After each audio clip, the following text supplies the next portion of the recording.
And hello guys and welcome back to my YouTube channel mga kapatid. Welcome back sa One Talk PH. At ito na nga ang pinakamainit na balita na aking nasagap ngayong araw mga kababayan.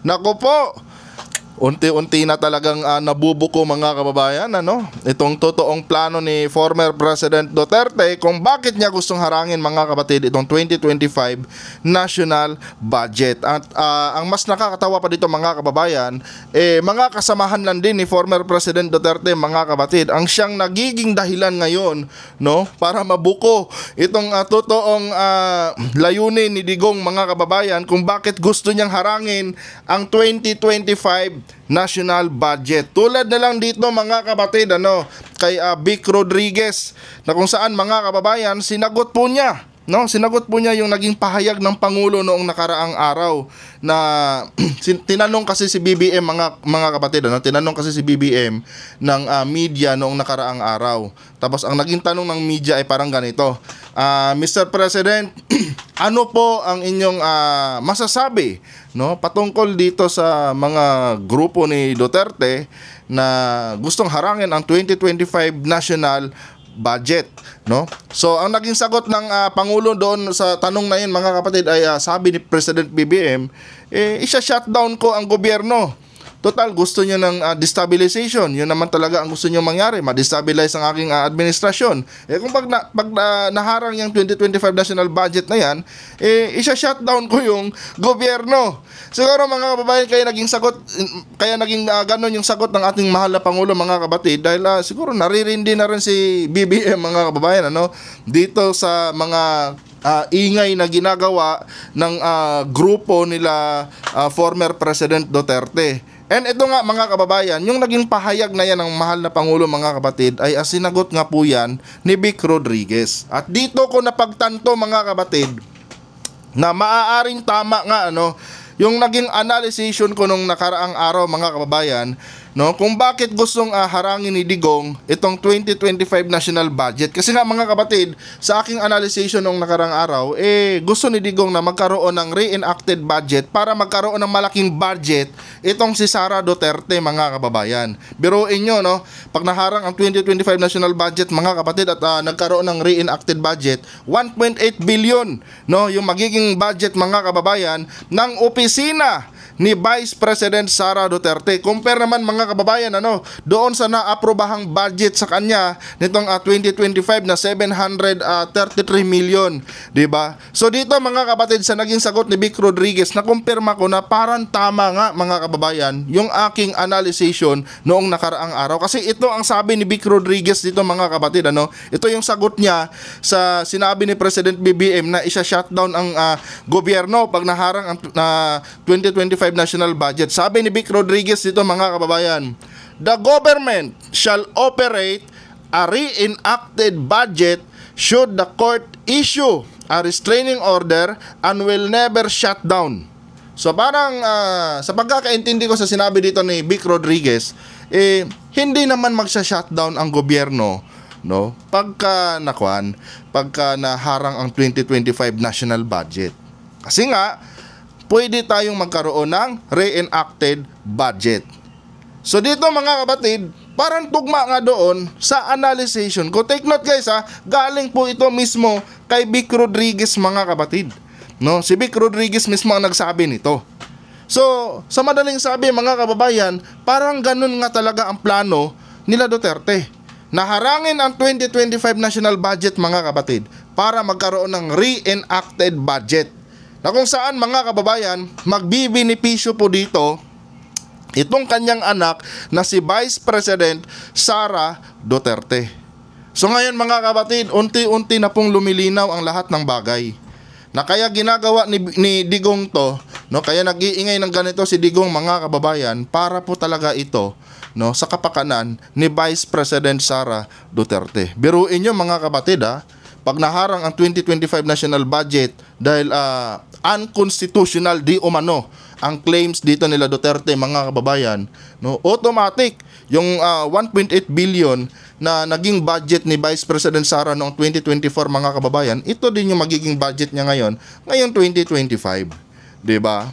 And isa pa mga kababayan, bakit nga ba ginagawa ito ni Vic Rodriguez? No, itong si Vic Rodriguez mga kapatid, kilala naman natin na kaibigan ito ni President BBM. Pero bakit ganito yung kanyang ginagawa ngayon?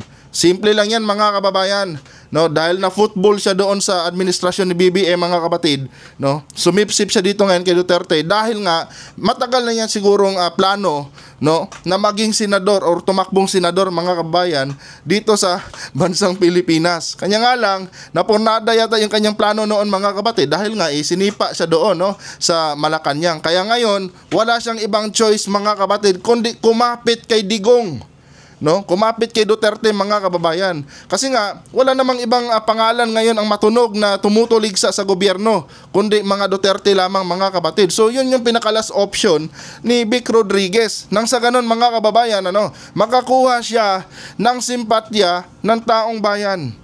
'Di ba? Biruin niyo mga kapatid, dati mong kaibigan, isa ka ngayon sa sumisira sa kanyang pangalan. Anong klaseng tao ka? 'Di ba? Pinipersonal mo, no? Pinipersonal mo na ngayon ang presidente dahil lang sa iyong ambisyon na maging senador. 'Di ba? Noong una pa man mga kababayan, noong una pa man wala pa naman itong mga baykam itong mga kapatid. Halata na no? Halata na po yung intention ni Vic Rodriguez mga kababayan kung bakit siya sumali or bakit siya nakiisa dito sa ginagawang destabilization ni Duterte sa Marcos government dahil mga kapatid sa kanyang ambisyon, no, na maging senador ng bansang Pilipinas. 'Di ba? Nitong nakaraang araw mga kababayan, sinupalpal ni kahapon lang pala mga kapatid, sinupalpal ni President BBM itong si Vic Rodriguez.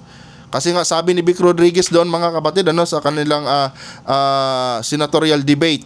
Hindi ko pa naman napanood yun, pero may clip ako na napanood na challenge nga ni Vic Rodriguez mga kababayan itong si President Marcos na magpa-drug test.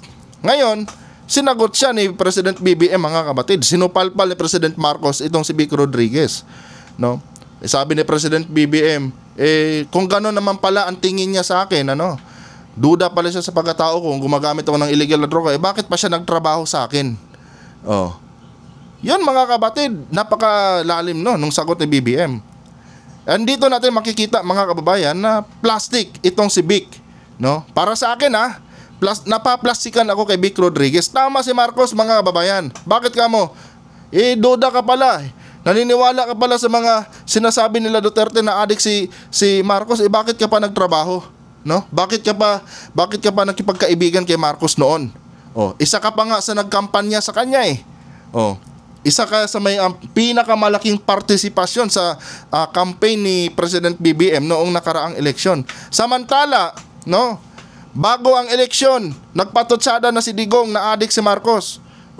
Bakit ka pa rin dumikit kay Marcos nung time na yon? Dahil umaasa ka kasi, no, natutulungan ka rin ni Marcos pagdating ng araw. Di ba? Adik pala si Marcos, bakit nandun ka noon? Kung totoo yung claim niya na adik si President BBM, dapat hindi ka na sumama sa kanya noong nakaraang eleksyon, hindi mo na siya tinulungan. Pero dahil doon, no, dahil sa iyong ambisyon na gusto mo ring maging senador balang araw, kaya ka dumikit kay BBM, thinking na matutulungan ka nga niya. Kanya nga lang, nagkaroon ka ng problema sa administrasyon, pinutbol ka ngayon, kaya ngayon, sumakabilang panig ka na naman. 'Di ba? Para matuloy lang yung ambisyon mo. Kung tutuusin mga kababayan, sampal sa kanya yung sampal sa kanya yung sagot ni President BBM mga kapatid. Tama si Marcos doon. Adik pala ako bakit ka nagtrabaho sa akin? Di ba?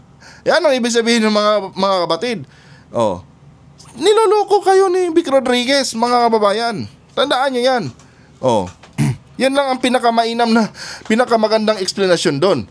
Mga kababayan, hindi ko sinasabing tarantado itong si Vic Pero base doon mga kababayan sa naging sagot ni President BBM sa tanong sa kanya ng media, no?